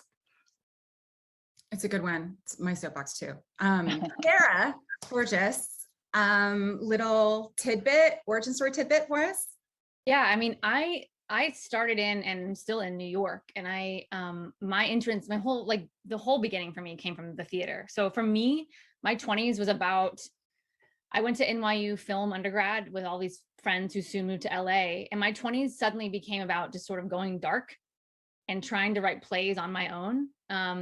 Kind of mindful that there's like a few theaters in New York that will do new work, and you're just sort of trying to get one of those slots. So it's a different economy with an intense level of competition. A story that I don't tell a ton is that, like, because I didn't study theater, I had no family connections to it or anything. I had to find a way in. And so I would apply again and again to these writers groups that are tied to some of the off-Broadway and off-Broadway theaters. I applied to this one that was like pretty prestigious. I got rejected. I applied again. I got rejected. And I applied again and finally got in. So I was like, there's like years passing of me doing math tutoring around New York, you know, desperate to get in. And I remember having this one thought, like early on, it's like a 2-year program where you just meet every other week with playwrights and you read your work and you get feedback. And I remember having this thought early on, which was like, after this sort of desperate rush and you're sort of turning 30 and some of your friends are getting big jobs. And of course, by 30, you feel like a horrible failure if you haven't done anything. But I was like, look, you're in this for 2 years. Write the best play you can. This is so dumb and obvious advice now that I say it, but it was important. It was like, write the best play you can in these 2 years. Like that needs to be your focus. Make money however you need to make money, which for me was like just doing different jobs in the city and tutoring. And that really, I think, as I look back, was that actually sort of the patience with yourself that took for someone who's sort of crazy in that way, like me, I think was a very significant turning point in my life, you know. And of course, now I'm just trying to find that patience again as I berate myself constantly. But I do think about that, whatever that was, and probably that term helped me get there, is something I still hold on to today. Mm-hmm. Yeah, thank you. Stacey, what's your next? Yeah, I can say I was also a tutor, though, in Los Angeles. And I was also 32 when I got staffed for the first time on a TV show. And, you know, I came up through the Warner Brothers Writers Workshop, but the part that I don't really talk about is, you know, what happened before I was 32, you know, before that. And I definitely don't talk about the fact that I was an actress before I was a writer. And most of the reason I don't talk about that is because I was not a very successful actress. And you can go look up, you know, my tiny parts on like Lois and Clark and Hang Time and things like that. But the first script that I wrote was a feature, but it was intended for me as an actress. I had gone to see a terrible B movie that I was in with my acting agent at the time. And he said, you know, Stace, everything's going along fine. You're booking jobs, which was frankly generous because I wasn't booking that many jobs. And he said, but we need to do something to make it change. Have you ever thought about writing anything? And I had always been writing stuff, and I did have this idea at the time, which is a longer story, but I sort of pitched it to him, and he's like, it's great, just write it. And he gave me such license. He said, even if it's shitty, just write it. And that gave me such freedom. And then he was a total agent, because he was like, just take 2 weeks and write it. And so it didn't just take 2 weeks, but the experience that I had writing it was really personally transformative. And I was like, oh my God, I'm a writer, I'm not an actress. And, you know, it was a huge, huge change for me. But there were 4 years between the time when I wrote that script and when I got staffed. And, you know, I was trying to sell a pilot at the time, which is a longer story that was like optioned by Spelling. This is Aaron Spelling back when he was around, and they were so certain it was going to sell, and it didn't sell. And, you know, there was that day like pulled over on the side of the road where I was like weeping on the phone to my parents and basically like apologizing for being such a failure, you know, and they spent all this money to put me through college, and here I was and I couldn't get it together and all this kind of stuff. So I definitely don't talk about that part very much. But I think it's important because I think, you know, I'd like to think anyone coming up is having those moments, you know, and those moments where they go like, well, I'm getting stuck in the writer's room and I can't do this, or whatever you were saying, you know, what you were saying. And I think it's hopefully reassuring to hear that everybody's had those moments, you know. I think it's crucial. I think if somebody just followed you today on Instagram, they'd be like that. Yeah, they wouldn't think that. They wouldn't, people don't know that about the long string of no's that comes before and between every yes. Allie, so you have been taking on iCarly, who is iconic to so many women and girls. I promise this whole panel won't be just me complaining about things I don't like about the way women are viewed and perceived, but my question is, I bristle when I sense like a cultural bias about stories about young women, and also a bias against audiences that are primarily or chiefly or importantly comprised of teenage girls and young women. It's like somehow that audience is less important, and somehow we as creators would be like 1 iota less ambitious than middle-aged dude writing about a dude for dudes. So do you talk about your audience in the writer's room? How do you approach speaking about and to that audience? And also, like, how do you keep the society's bullshit out of your head about that? I mean, our fan base is so dedicated. I think it would be really inappropriate of us to treat them as anything other than the reason we all have jobs, right? So it's like, and I mean that in a good way. I mean, it's like they're doing so much for us. They've clamored to have the show back. They've been so supportive. So to say, oh, we should do this because of, you know, with any kind of, even with a tone to it, I mean, we really think about what's going to make people happy. And that's what I think a show like iCarly should do.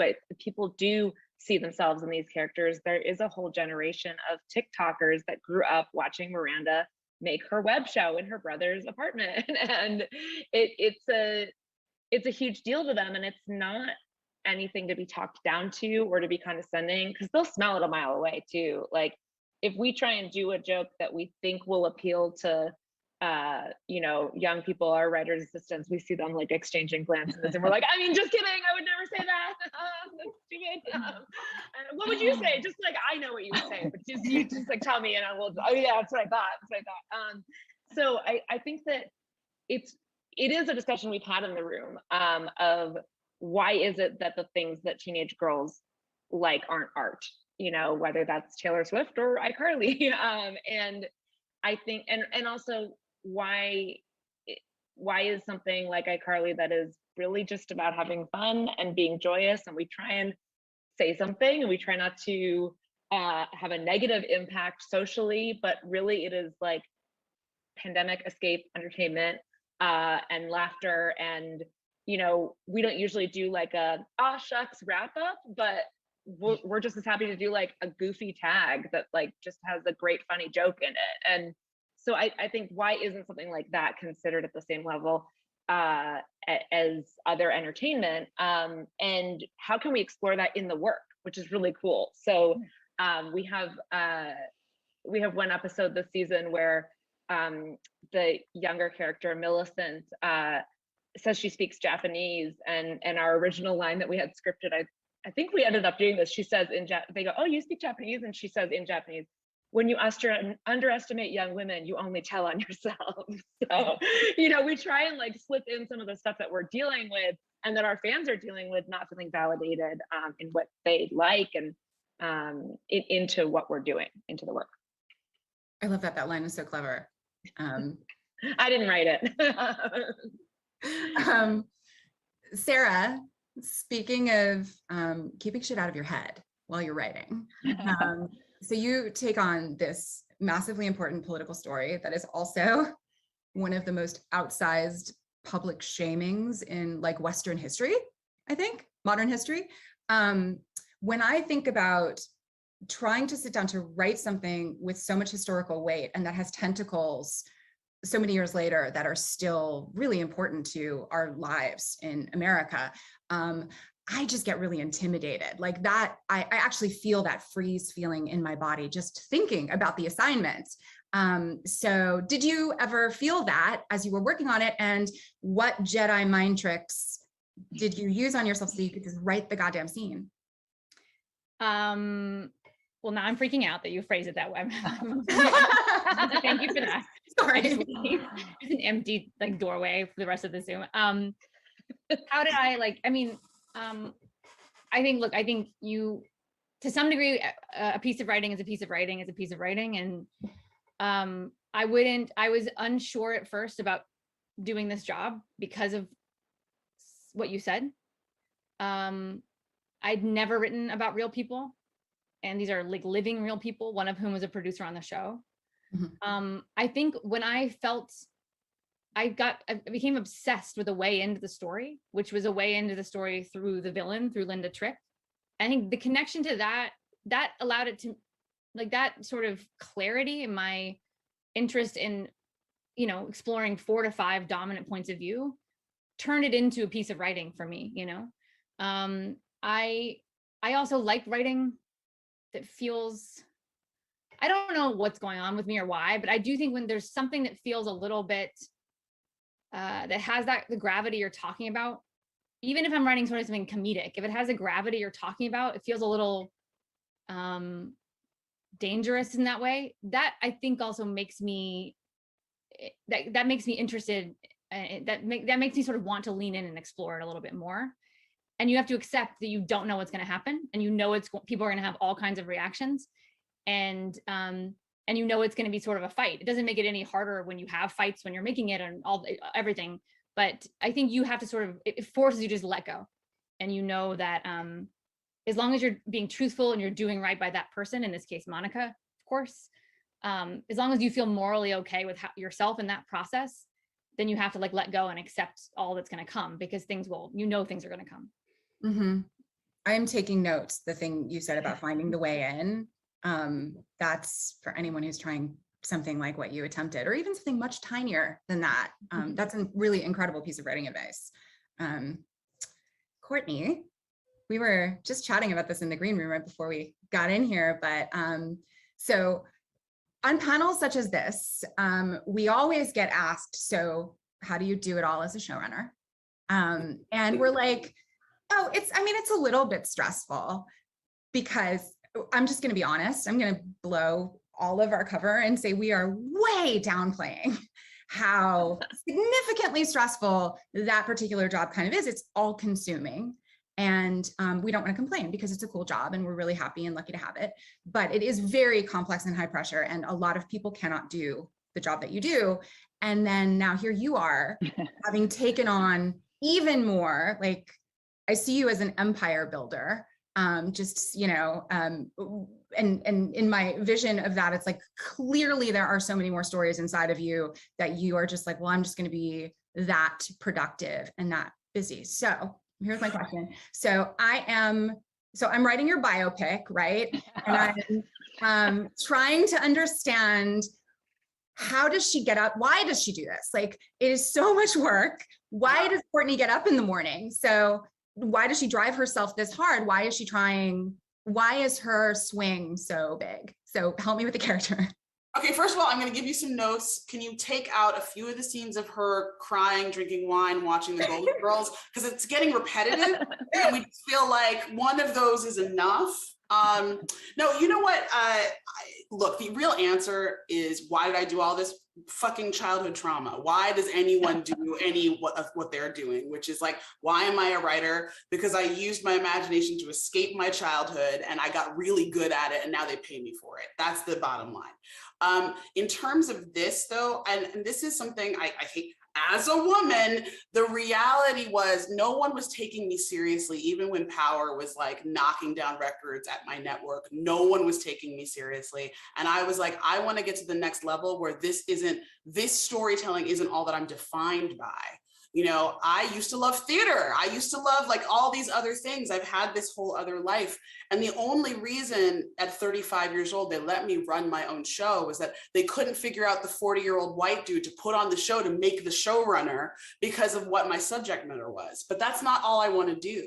So I made a concerted decision to expand the Power universe so that I could tell more stories, so that we could have more female leads, so that we could tell other stories, and then so that I could show like we can do more. But it definitely was extremely painful, exponentially more painful, because as you know, show running only gets harder as it goes on. It doesn't get easier. You know, season 4 and 5 of a show are not easier than season 1 or 2. You may know what you're doing, but now you've got more characters, your actors are behaving differently, like everything changes. And so, you know, what I would say is, in my biopic, you just have to cover, Sarah, like my divorce, being on set and getting my divorce papers, like being on set. Literally, like, you've got to cover that, because that was part of this journey too. And when people say like, oh my God, it must be so amazing to be a showrunner, I get to tell stories for a living. I say this to people all the time. I make shit up and they pay me real money. That is the biggest scam ever. And we're all benefiting from it. But at the same time, it has real consequences in all of our lives. You know, whether you're trying to be a parent or trying to be a partner or trying to be a daughter or a sister or a friend, you miss stuff. You know, you miss life while you're being of service to other people who need this for escape and or to heal, you know. That's a very long answer to the question, but I hope it helps you write the biopic. I would totally pick you to do it, so I'm very excited. I have some thoughts on casting. I know, that's going to be my next question, but we'll sidebar on casting. But thank you. I mean, I think being honest about this is important, not so that people can in any way pity anyone who has a job at the level that we do, but just because I think part of breaking through the stupid, outdated reluctance to have women be the absolute majority of creators and showrunners in Hollywood, which is what they should do because we dramatically overperform as a statistic. You know, in order to do that, I think we should call bullshit on the idea that, well, there's something magical and special about Courtney. She's different than other human beings as she's doing this job, you know? So I think it's important to like say, no, I was living my life. It was really hard. And I was doing all of this at the same time. So that's where I come. Yeah.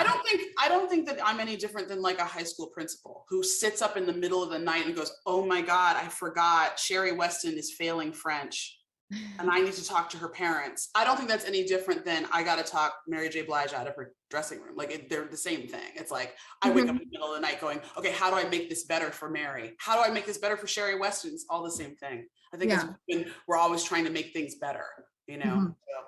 But how's Mary J. Blige's French is my question. Excellent. No, she's great, but you know, it's like we all have our things where it's like you forgot to do that thing and it wakes you up, you know, or however it goes. That happened to me last night. Yes, having just started a season 4 myself. Stacey, so let's touch on this term that people may have heard, the male gaze, G-A-Z-E, gaze. Here's the crib sheet. Basically, historically, like 99.9% of directors were dudes, specifically hetero white dudes. So when they shot sexual content, the camera lens was essentially their eyes on a woman who is the object of their sexual interest. And I always tell people, like, the shortcut way that you can check is like, are we developing the shot at the beginning of the scene off of like a part of her body that might grip a part of your body, the hand, the foot, you have spotted male gaze, right? So, but that, anyway, all of that definition to talk about your show, because that is not what your show is. You are examining, among other things, sex. It's right in the title, so I feel like we can go there. Through this female protagonist. That's, I think, if we essentially boil it down. And, among other things, you went viral in part for the way that you were shooting your male characters, which was a little bit unusual, right? Unconventional. And so talk to us about how you talk to your directors and your writers about how do you express that you are trying to get something else across than maybe we are used to seeing in the frame. How do you tell them what you want, and how do you tell them what to avoid? Totally. Well, I will say that it all started, the show comes from a very personal place for me. For me, it's, it is a show about female desire, but it's also very much a show about female identity. And it was something that I related to on a very deep level as a mother myself, and, the late nights that I had in the nursing chair. And when I was sort of thinking, where did this other girl go? This, free-wheeling wild child that I was in my 20s. And so all of that is on the page. We wrote, our intimate scenes are very clearly delineated on the page, because they really are not just intended to get people off, which is really sort of what a lot of it has been in the past. It's telling a story about this woman and the character and the relationships and the experience that she's going through, and this inner conflict, this identity crisis, really, that she's having. And so it was great fun, I will say, to just think about, well, what's the kind of sex that we like? How do we like it? And what do we, fantasize about? And when we, are there late at night and wondering what if, and fantasizing about the best night in our lives, or maybe the rose-colored glasses version of the best night in our lives. What does that look like? How everything, how do I look in that moment? How does he look in that moment? What is the lighting like? What is the music like? It's a sort of romanticized fantasy version of that, so, but it's very, very clearly delineated on the page, and you have to sort of get past that embarrassing moment of like, oh my God, I'm writing that thing, so, but having it so clearly delineated on the page made it easier then, to talk to the directors. But and we have, of course, had all female directors, and so we all had a sort of very personal point of view about how it should be, and how it should be about her experience. And yes, that the camera should linger on the male bodies in the way that the camera has always lingered on the female bodies, because it is her eyes. The camera is her, it's her memory. It's her, fantasizing about these guys. And then a lot of it came in post-production. I found things that I was like, okay, well, that's my line. They famously said in the Supreme Court, like, pornography is like, when you see it. And so for me, I was like, all right, all that thrusting when it's not in slow motion, like that's my line, I guess. Like that's where the line is. And so you do see a lot of slow motion, and, and it's sort of this classical piano score that sort of wraps it all up. So, look, it's exciting. It was really exciting to have a chance to do it from that perspective. And I did do a deep dive into the genre when they told me they wanted this sort of big, juicy, erotic show, is what, Netflix, they called it. I did a deep dive into the genre, and the movies that I was inspired by are at least 20 years old. I talk about, and they were frankly directed by men, and written by men most of the time. And, it's like, I think about Unfaithful, which is a great movie, Diane Lane.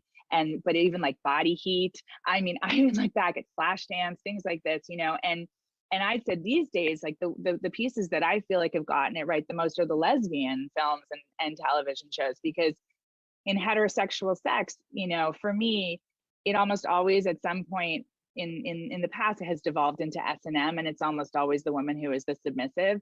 And I just was not interested in more images of that. So it was incredibly liberating to just be unapologetic and fierce and daring and just say, yeah, we've had sex. We want more sex. We want better sex. This is the sex we want. You know, make love to us properly and we won't leave you. So get it together. I want to really quick call out one thing you said, which is that you had all women directing your show. We have a mix, but I'm pretty sure if you go back, it's more women than men directing our show, which also has a lot of intimate content, sexual content, and also concerns itself with the difference between male desire and female desire. And for sure, ours is murderier, but but, you know, note to any executives who are watching, like, that's not a coincidence that, you know, you bring people in who maybe are looking through different eyes to start with, right? Can I pop in on that? When we were starting Power, because, you know, we're known for our sex scenes as well. And what I would tell the male directors is, you guys are so used to directing sex scenes with the male orgasm as the story. So it gets hotter and hotter and hotter and hotter, and there's an orgasm and it's over. And I'm like, these scenes are not that. These scenes lull, and then they get more excited, and then they go down. In other words, I had to explain the female orgasm over and over and over again to these guys, because they wanted to direct it in this, you know, ascent, straight ascent. And I was like, that's actually not what we're doing here. So it is really about, you know, trying to retell the story from our perspective. I sense a masterclass we could all do. That's like specifically about this. Yeah. We need wine. I think we would need wine for this masterclass, but I would be down for that. Yeah, we would shoot it at 8 p.m. And we talk about all that. We would talk about like showing women touching themselves during sex. Because, you know, we had a couple actors on our show where they're like, I've never shot a sex scene where I actually touch myself this way. And, you know, just portraying women the way that they are. Just actually what you said, Courtney, like including the female experience in material that's about heterosexual sex is still, it's shockingly a little bit novel, actually. So call us masterclass. I have like some job related questions, but since we're on this vibe, I kind of want to stay on this vibe because you're all being so generous with your answers and honest with your answers. I am very curious to hear if what's an example of a scene that made you or your collaborators nervous. And again, I will volunteer a quick example of mine, which is in season 1 of a show I did called The Magicians. There's a very graphic rape scene. And it's very important to me to portray sexual violence. I feel like when you say don't do it, you're saying it's shameful to look at. Like, I think it's important. For me, it's important to explore. But it has to be done incredibly responsibly. I mean, our network scrutinized that scene. The president of the network called me about that scene. I flew to the set in Canada. I was there talking to them between every single take. I watched every frame in slow motion in post to make sure we were saying exactly what we wanted to be saying. So I think that behavior I'm describing is the behavior of a writer who was a little nervous about the material she was putting out there. Courtney, do you have an example of a scene like that that made you or your collaborators nervous? Absolutely. When episode 305, the character Tommy murdered his girlfriend, Holly. He strangled her to death, and she was pregnant with his child, which he didn't know. And we, you know, very similarly, I was there on set. We had planned the day in a very specific way, but and then what I had chosen to do was write a lot of consequences. There are a lot of consequences to what he did. Because, you know, a lot of our fan base wanted that character, Holly, dead. They wanted her dead, but they didn't when the way that we did it was not what they were expecting, and why we chose to do it that way and what it was. And, there were long conversations with the head of the network at that time about what makes you go over the edge as a man. He's a man, I'm a woman. And he's like, I wrote the scene one way. And he was like, that's not going to do it. She has to say this very specific thing about his masculinity. And I was like, whoa, that's really weird and yikes, but I believe you. I believe you as a man. And so I need you to believe me as a woman that this is how she would say it. It was a lot of working all these things so that, and we wanted to give her an opportunity to get out. Like there's a moment where she could leave and she doesn't. She turns back around and has to say more and can't disengage from the fight. And it was just very, very hard work. And then we allowed that male character to be destroyed by his actions. Emotionally for the rest of the season. And I think that for me was trying to be responsible. But again, it's interesting, Sarah, it's again violence against women, right? That we're talking about, that's the scene that immediately popped to mind. Yeah, it's instantly controversial. And I don't know, those of us who really want to talk about it, it's almost like not a choice. Like I can't imagine being able to write for any length of time without hitting that again, because it's one of the things that I feel like I'm here to talk about just as a writer, maybe not in a deep spiritual way, but at least in an artistic way. So it's like, well, it exists. We want to talk about it. I think it's incredibly tricky to navigate. There's a difference between an artistic way and a deep spiritual, because the two things are kind of synonymous for me. I feel like it is what you're doing as artists and communicating about our life experiences and what we've observed in the world. I mean, that's the whole point of it all, I feel, Yeah, I think you're probably right. I think it's probably the same thing. And by the way, totally respect it that not everybody wants to deal with material like that. I have an editor I love to work with, and she was like, I'm going to take a little break from your shows because a lot of bad things happen to women. It's like, I get it. Go, work on something else. This is going to be a fun segue because I doubt this is happening on iCarly. I have an answer to that question. It's very yes, please. I do have an answer. I know you guys are probably expecting me to be like, oh, we had this crazy stunt, but I don't know if you all were aware of this, but so one of the original cast members, Jeanette McCurdy, chose not to come back to the show, and she's a fan favorite, and it was really important to me to not replace her, to not just plug in another person. So when we developed Carly's roommate Harper as a character, that was just the most work that went into anyone. And it was really important to me to get that right. And we cast this amazing actress, Lacey Mosley, and she's just crushing it.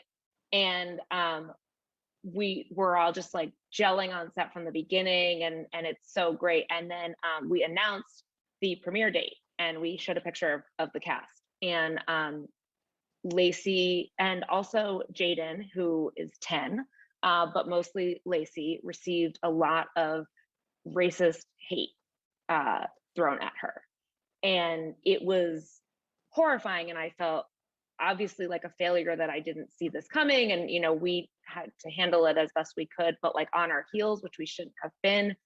And so for me, then the scenes that made me nervous were shooting that week, wanting to make sure my actors felt safe to be on my show.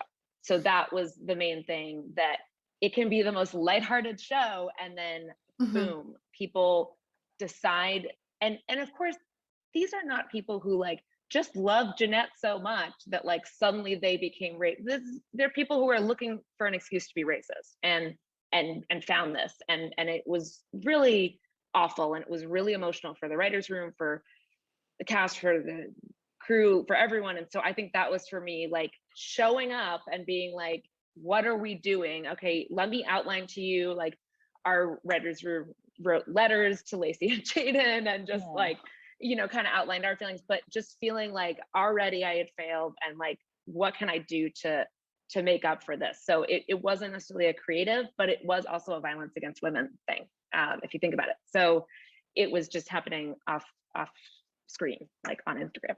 So I really want to follow up on what you're saying, because you've just touched on something that's sort of the dark side of the thinking Yeah. about your audience question. And I'm not surprised to hear you maybe weren't ahead of that. Like, how could you, once you experience it, you're like, okay, this is the truth of an uncensored social media coming at me all the time. Everyone's voice can be as loud as they want it to be. But I think that this is a part of our jobs that is still evolving. So I would love to open it up just for a minute if the rest of you have thoughts about that, or how you talk to your writers' room about it, because it's only in the last couple of years that I've heard from writers in the room like, okay, interesting, Twitter's going to eat me alive. And have felt that kind of protectiveness of caste in particular, because people can be so racist. And so I'm just wondering if this is something the rest of you are encountering as well, something that you've talked about in your writers' rooms. Well, I mean, I'll just jump in and say, we had people threaten rape against Leela Lauren. We had people threaten Michael Rainey. It wasn't about race, it was about gender and, a bunch of other stuff. But what I will just say is that one of the things that's difficult about being the person of color in that situation is that all the white people keep saying things like, we never could have seen this coming. Exactly. This is our lives. Yes, it's coming. When you replace a white character with a character of color, it's coming. It's coming. Yeah. And the thing is, there's tons of scholarship about this. So that's the thing, is like, we just need you guys to stop being surprised. Yeah. That's what we need. It's just like, because if you think about it, as a woman, when men are like, what do you mean you got passed over? What do you mean they gave the job to the man? You're like, what are you fucking kidding me? Have you been in America this long? And that's what the experience is on our side as well, which is, it is privilege to be surprised. Mm-hmm. That is literally privilege, to go, oh my God, I didn't see that coming. That is an expression of privilege. And so what you have to do then is go, oh, I need to take a day and think about what this is. Because the reality is, I bet those two actors weren't super surprised. Yeah. I mean, it is what it is. It's like, this is what we deal with. And as women showrunners, we deal with the bitch word. We deal with people who don't want to take direction. I had a director who was a guest director come in and call me sweetie in a concept meeting. And I was like, I'm not sweetie. I'm your boss. Okay. But these are those things that are not, you don't even call your friends and say, he called me sweetie, right? It's like that. It's a Tuesday. Mm-hmm. So what you guys went through, Allie, is a Tuesday. Yeah, no, and that's why I said I really had to recognize my failure on that, and that was then, okay, how can I try to understand as best I can? And everything you're saying was definitely the lesson that I was fortunate enough to be learning in that moment, like you're saying. Sarah, it's built into the matrix of your show that it's going to have really extreme, there are going to be people who have really extreme reactions to it, right? Because it has been a flashpoint for, I can't do math, but a long time, since the 90s. Did you guys talk about this in the room or with your actors? Yes, I mean, I think I knew on some level that there was like, I guess I would say a couple of things about that. One is that like, for this specific story, which is about, so we're talking about like 98, 99, 2000. So like a little more than 20 years. It was so clear that people would have strong reactions to it. Some people, there's real resentment that we were telling the story at all. I think there was a real sense of like, a story that could be read as critical of a Democratic politician was something that I had people in my life yelling at me about, and feeling that was the notion of what is the right story to tell? When can you tell a story about abuse of power or sexual harassment or sexual assault? Like, who do we still have to protect? So I think because it was so loaded down with that, like I was saying earlier, I think the writers and I and my producers had a sense of finding the right story first and being character first. I can't write any other way. And I honestly think, something I think about a lot is like, I was very stressed out. We had sort of a premiere, but because of COVID, it was just me and a few of the actors and a few producers standing on turf somewhere in Los Angeles, and like without even our partner there. It was just like a weird thing. I was super stressed out in some weird like blazer. And I remember like that I saw, I would do Zooms with Monica and stuff because of COVID, but then I saw Monica, who's been through everything, and who I do think who of course was like the most aware and prepared for the provocation, for the reactions, who understood, I think, how provocative this was, and all the baggage people would bring to these different characters, the Clintons, Monica, number one, Paula Jones, Linda Tripp, all of them. Because there were discussions about that. I don't know that it felt like sort of launching the show into a mystery and not being sure sort of how much of that would be. If I could do it again, and I've learned a lot from this experience, I probably would sort of, I think, speak to my writers more about what it would be like, and some of the cast too, about where, what it was going to be like to launch this into the world, because it was very intense, and to have Monica involved in that, who'd been through it more than anyone, it also, in a way, put certain things into perspective, to be dealing with a mini series up against the past 20 years of her life. It was a very complicated question for this specific story in that way. Mm-hmm. I have a question for all of you. I'll start with you, Stacey, that I think might be related to the train of thought that we're sharing, which is, we've pandemic, we gesture to the world. Things have been very unusual, and it has caused a lot of sudden change in our business, which can be good.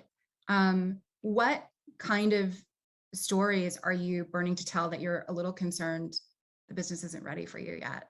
What are you waiting for TV to catch up with so you can write it? Well, I mean, I'm just going to keep knocking down doors. I mean, 10 years ago, I was told that the stories I was pitching were too female. And that was just a female health clinic with a female doctor. And it's like, can it be just a regular health clinic, or can the doctor be a guy? It's just like, wow. And now here I am going into the eye of the storm. I mean, with the show with Sex Life, what I'm writing right now, I mean, it's so female, and I'm thrilled that I get a chance to tell it, and like I said, I don't know how to write any other way. I come from a very personal place with everything, but it is related in terms of, I knew that writing a show about female desire and female sexuality was going to be noisy and controversial, and not from a racial perspective, perhaps, but absolutely from the patriarchal misogyny that continues in this country. And the female sexuality has been conceived as the most dangerous force in the universe for millennia, and I think that that's why so many people were also freaked out by Monica, quite frankly. So, but in terms of the scary scene and the sort of reaction from people, I mean, I'm spoiling it for people who haven't watched our show by the end, but it's the last choice at the end of the first season where you think she's going to make it go right with her husband, and she's going to put this part of herself in a box and go back to being a good girl and be grateful for the, rich husband and the healthy children and everything that she has and everything that society tells us that wives and mothers are supposed to be grateful for, and leave that other part of yourself in the past. And she tries and tries and tries to do that. And at the last moment, she says it's not enough, and she runs to her ex.